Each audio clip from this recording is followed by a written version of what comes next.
Brothers and sisters, as we mentioned in the sermon, today is the last Sunday of Great Lent.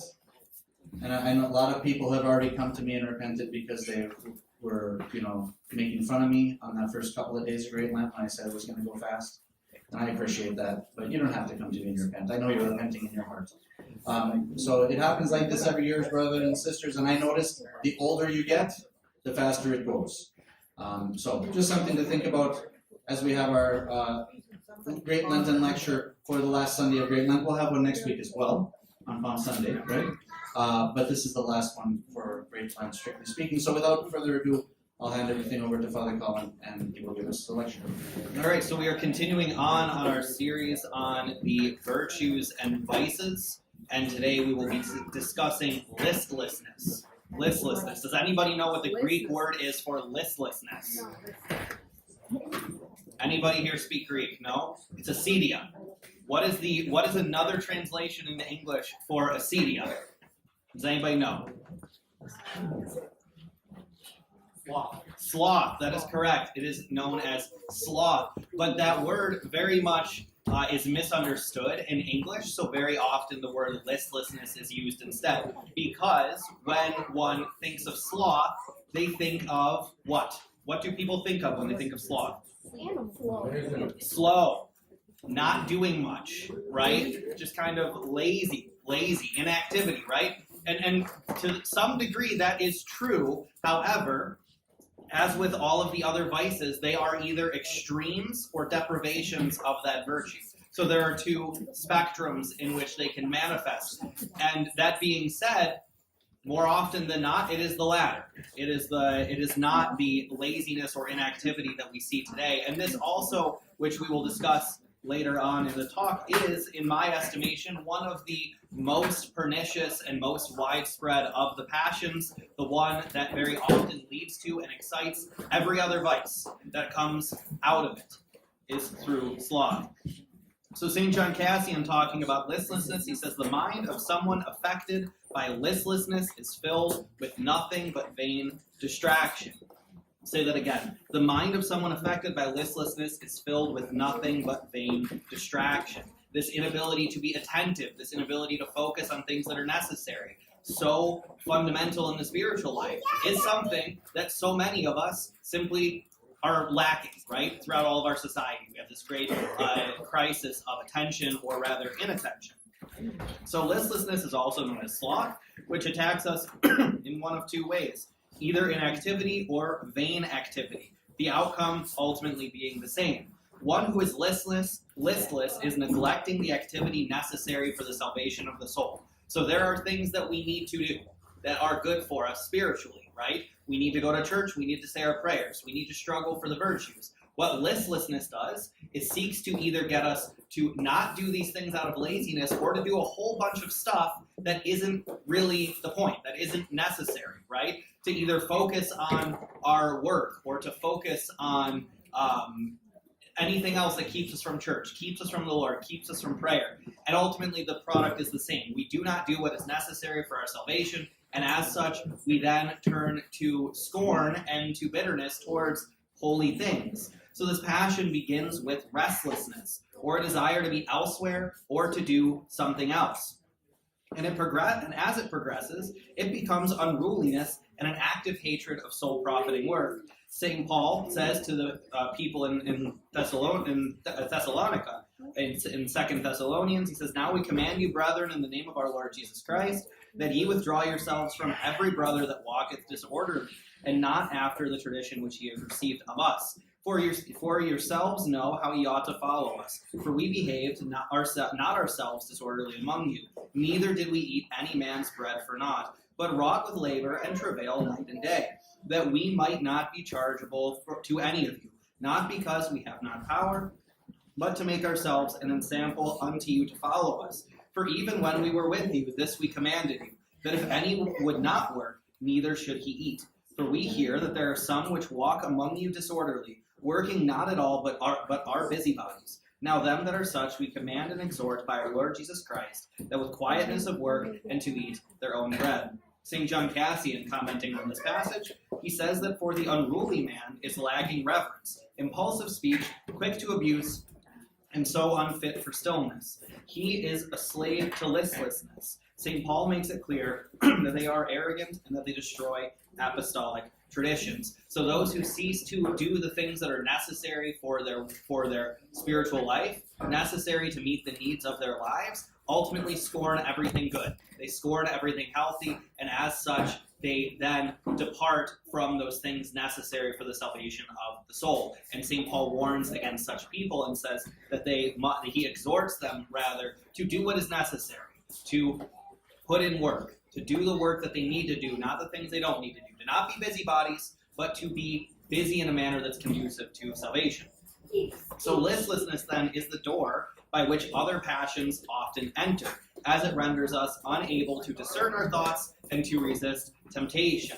In Unseen Warfare, it says, just as it is necessary to guard the mind from ignorance, so is it equally necessary to protect it from the opposite, namely from too much knowledge and curiosity. For if we fill it with a quantity of information, ideas, and thoughts, not excluding such as are vain, unsuitable, and harmful, we deprive it of force, so that it is no longer able to understand clearly what is useful for our true self-correction and perfection. So when we fill ourselves then with excessive information, even if that information might otherwise be profitable, it weakens our ability to discern and discard bad thoughts that lead to various sins. A good example of this would be, there's a lot of, for example, uplifting spiritual content on the internet.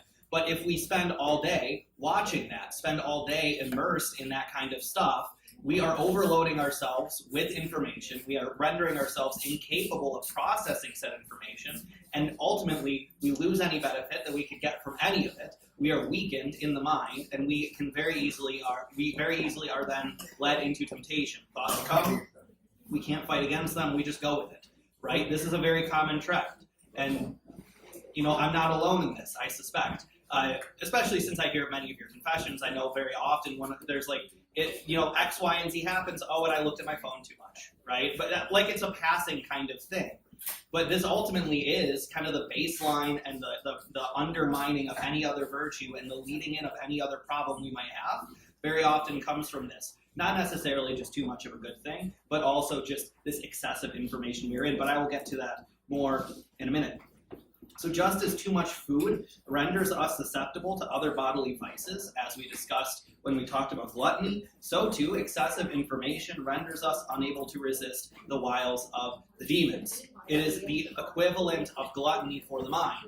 It is mental gluttony. It renders us unable to discern what things are necessary for us. And this is not a problem of our modern age, as this was spoken of both in Unseen Warfare and as well in the Old Testament. In Wisdom of Sirach, it says, "Seek out not the things that are too hard for thee, neither search for the things that are above thy strength. But what is commanded thee, think thereupon with reverence. For it is not needful for thee to see with thine eyes the things that are in secret. Be not curious in unnecessary matters. For more things are showed unto thee than mere men understand. For many are deceived by their own vain opinions, and an evil suspicion hath overthrown their judgment. Without eyes thou shalt want light. Profess not the knowledge that thou hast not." So this passion is something that has existed from the beginning, from the fall, right? When mankind fell, the listlessness has existed with us. It opens the door for all of the other passions, but it is very much exacerbated by our own contemporary situation. The way to fight this passion, however, is the same. It is through work, especially manual labor. St. John of Cassian, in his book on the 8 Vices, he says that the fathers also say that as a rule, someone who works is attacked and afflicted by but a single demon, while someone who doesn't is taken prisoner by 1,000 evil spirits. So the one who does not work, the one who does not put themselves to labor, who does not seek to do the things that are necessary for the salvation of their souls, renders themselves susceptible to every temptation, renders themselves susceptible to every wile of the devil. They become like the child in the gospel reading of last week, where the demon took them where they willed, threw them into the fire, threw them into the water, and there was nothing the child could do about it. And very much we are the same if we are ensnared to listlessness. The demons treat us like their plaything, like a cat with a mouse, just kind of letting us run away a little bit and snatching us back, right? This is what listlessness does to us. Brings us where it wants us to go, where it wants it to go against our will, and makes us do things, renders us completely useless. So in our modern era, as I said before, this is one of the most widespread passions inflamed by modern technology. We live in what is known as an information age and an attention economy. Our devices have access to the most information ever available to man at any point in history, and the companies that are stewards of this information make their money by ensuring that we are using their products for as long as possible. We are keeping our eyes on this stuff. We are continuously looking at it. The result of this is that tech companies design their platform to alleviate us of the quote-unquote burden of our attention. If we choose what we look at and for how long, they cannot guarantee revenue, and so as such, they seek to alleviate us of the choice to do that. This is most evidently manifest in social media, but also is present in other forms of the internet, where we are presented with feeds carefully curated, not by us, but by powerful algorithms designed to keep us scrolling, designed to tell us, look at this, look at this, look at this, not I'm going to choose to look at this. But this is what you're looking at now. Don't worry about paying attention. We'll pay attention for you. We'll do this thing. It is the technological manifestation of the demon of listlessness, rather. Nicholas Carr perfectly articulated this in his book, The Shallows. He says that the paradox of the internet is that it captures our attention only to scatter it. So how do we fight back then against this technological-induced listlessness? This is something that is, of course, not a new phenomenon, but requires new approaches in order to fight the new way in which this demon has manifested itself. So we must establish for ourselves, with the aid of the church, a rule for technology usage that pushes back against the attention-grabbing inclinations of the internet. Just like with bodily fasting, we choose what comes into our body. We need to learn how to choose what we view and how we view it and how often we view it. Just as we fast to better identify the vices that are within our souls, so too we must fast from technology in order to identify the problem that are proper and the proper approach to its solution.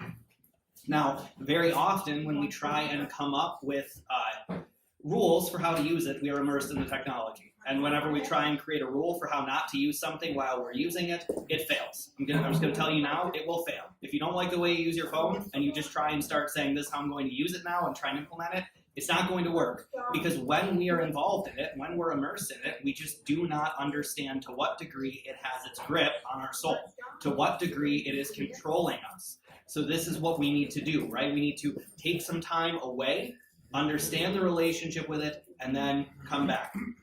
And so I had brought a visual aid, but it's in the office, so it's not going to be out here. That is fine. But I have an excellent book that I read on this topic that I would really recommend that you read. It is called Digital Minimalism by Cal Newport. It is an excellent, excellent resource in which he essentially, he himself is not Orthodox, right? But he presents effectively a summary of what every Orthodox hierarch and monastic elder has said about technology use in a very effective and complete worldview, right? So this is a philosophy proposed by Cal Newport in a book with the same name. And as I said, he is not Orthodox, but his advice can very easily be adapted to our own ascetic tradition. So there are three tenets to this philosophy. He says that 1, clutter is costly. Too many applications overwhelm us and hijack our attention. Or as we read earlier, from unseen warfare, right, with excessive information, we are rendered unable to be attentive. We are rendered unable to discern between thoughts, and as such, we fall into temptation easily. It says optimization is important, is the second rule. The applications we choose to use should be used in a manner that extracts its full potential benefit. Not the benefit to the tech people, but the benefit to us, right? So we should be using apps or whatever for a purpose. We should know what that purpose is, and it should be to benefit us in a way that is uplifting spiritually, right? That is very important. And then third, intentionality is satisfying, as he says.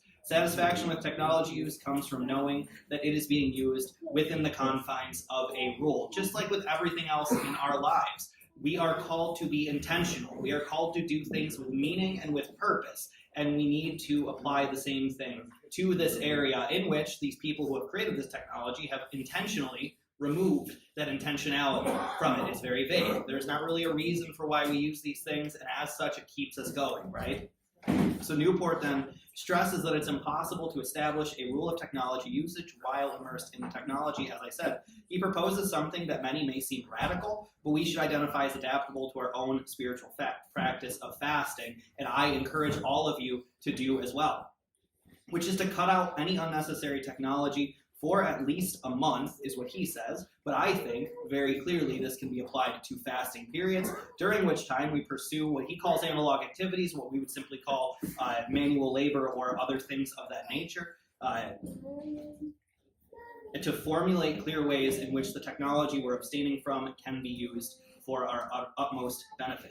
When we finish this stage, what he calls a digital declutter, we would simply call fasting. We have in place guardrails for technology use that should be easily adaptable.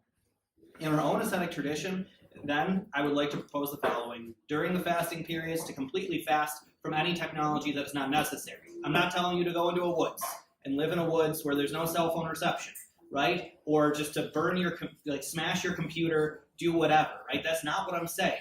We live in a society in which technology is completely pervasive. We cannot escape it. It is a facet of our lives. And as such, we need to recognize and identify what we need to use to make it through our lives and implement that. And anything optional, cut out. Just like with fasting from food, the goal is to eat only what is necessary, right? Only to put within ourselves what we need to make it through the day, right? So during the fast, we're also told to abstain from, for example, sweets and from succulent foods. Even if it might technically be Lenten, do we really need that food? The answer is no, right? So on the weekends, we relax things. We have Oreos here. That's really great. But you shouldn't be slamming a box of Oreos every night, even though it's technically Lenten. That's not going to do you any good in the fast, right? But it's the same thing here with this technology. We need to identify what is necessary and use that and cut out everything unnecessary, just as we do with food during the fasting periods.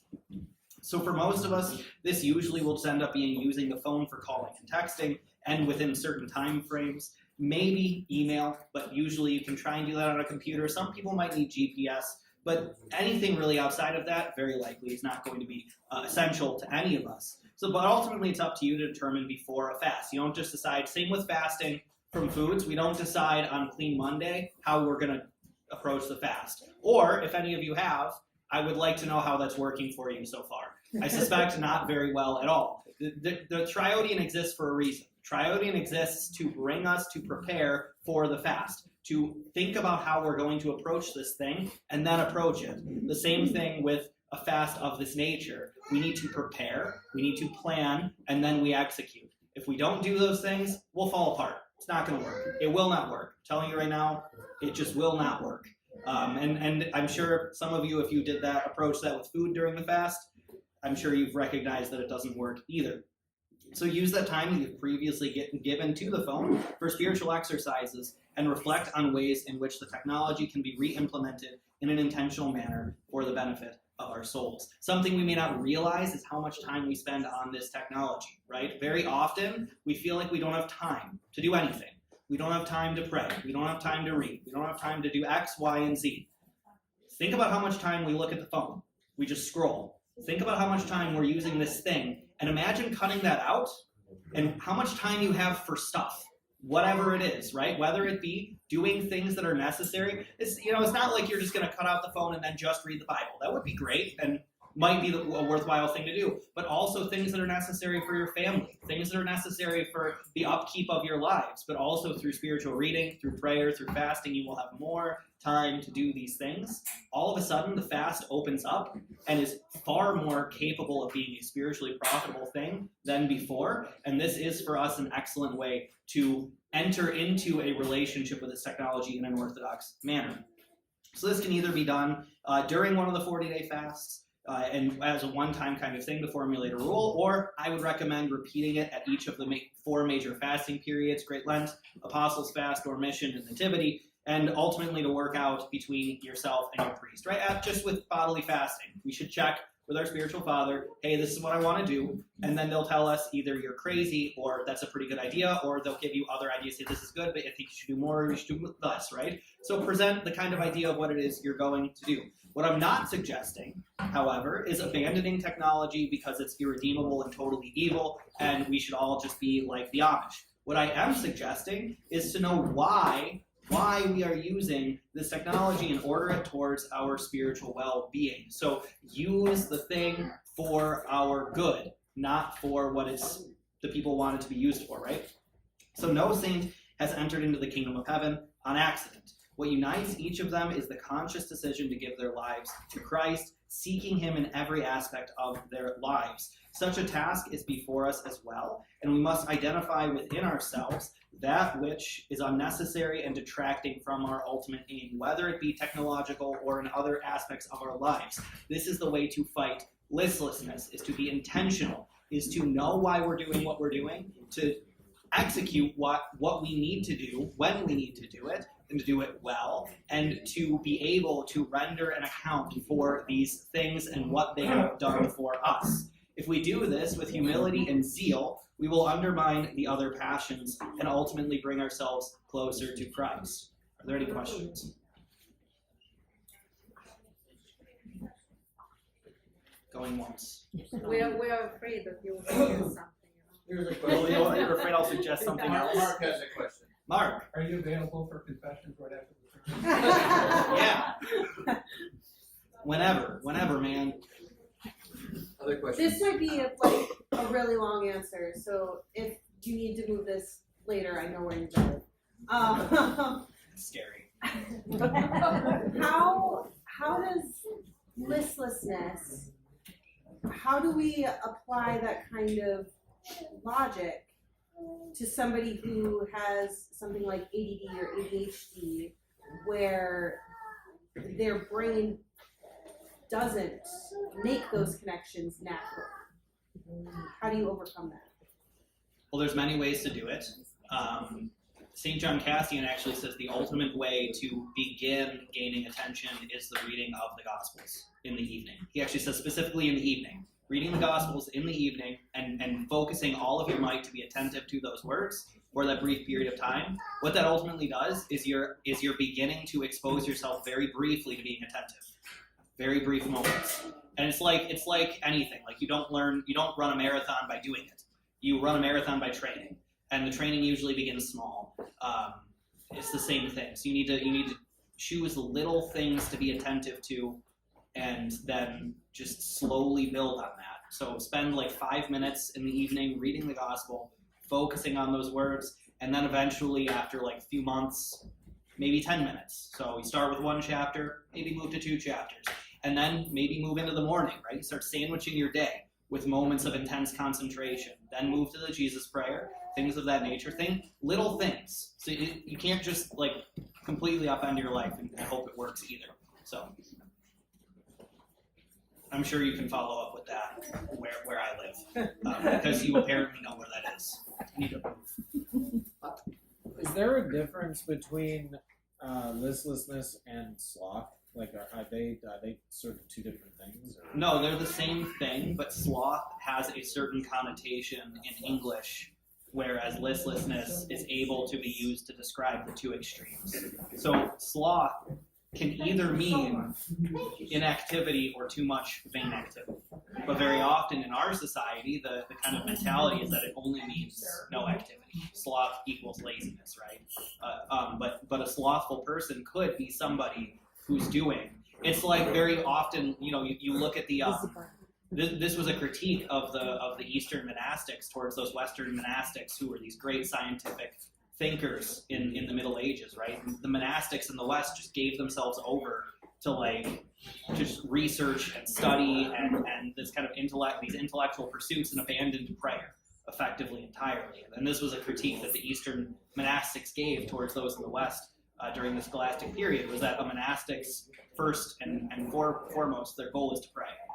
And so, that's another example of sloth manifesting itself on a much larger scale. You wanted to say something, Father Gregory? I thought it was interesting what Father Colin said about how the algorithm will make the decisions for us, will do the work for us, to just take care of giving us what we need.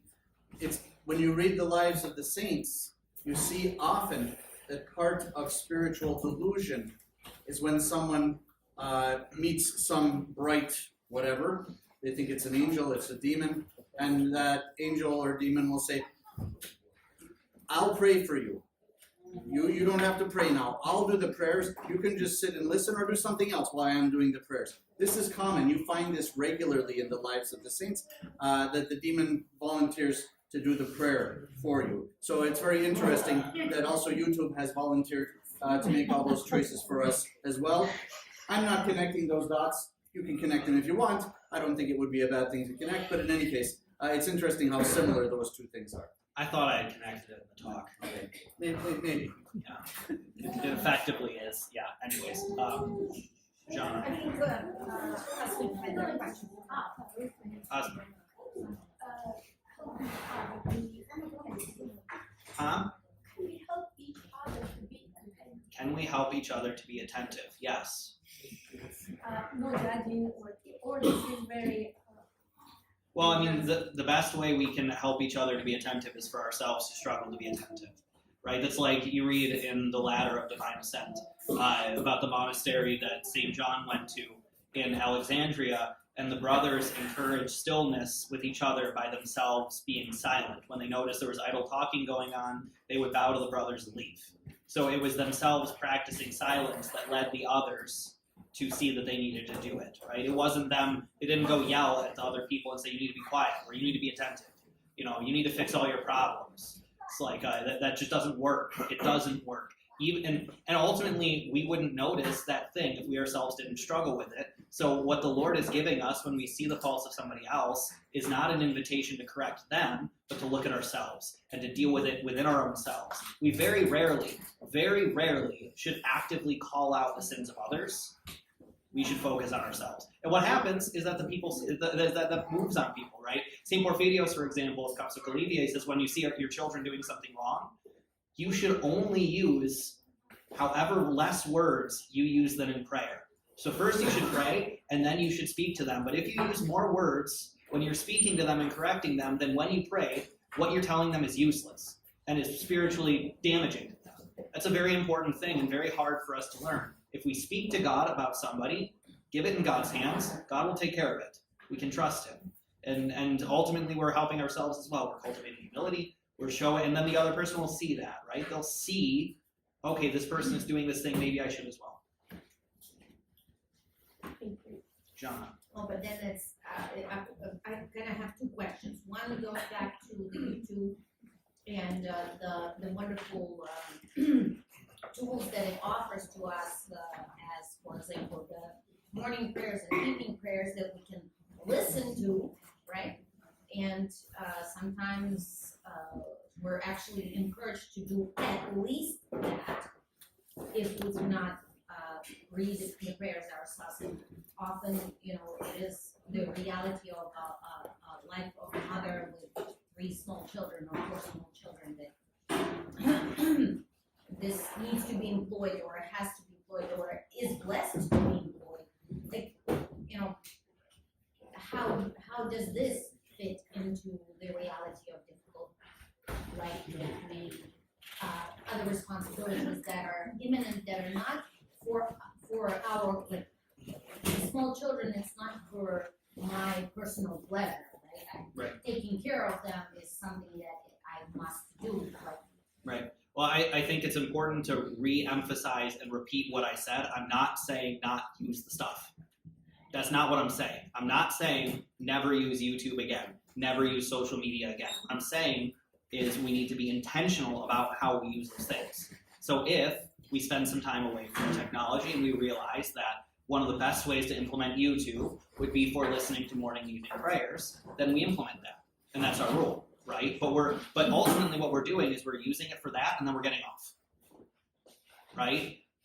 But ultimately, I mean, you look at YouTube and if you don't very carefully curate it, for example, you'll play that morning prayer video and then all of a sudden you're gonna be like 5 videos in and like 50 million different things have been thrown at you. So what I'm saying ultimately is what we need to learn to do is go to this thing to use it for a purpose, and then once we're done with that purpose, put it down, turn it off. This is something actually, I believe it was Lent of last year. I was looking through the note or the previous signups I think it was last year. Anyways, Michael Marsh gave a talk on technology, and he said one of the things that really struck me is he said before you get on a computer, you should ask yourself, why am I using this thing? And I am kind of building on that and saying instead of before you get on a computer asking myself, why am I using this thing?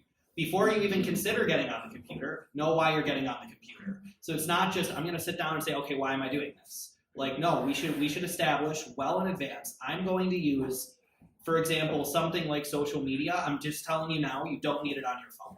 You don't need it on your phone. You're not going to miss anything. You will be fine.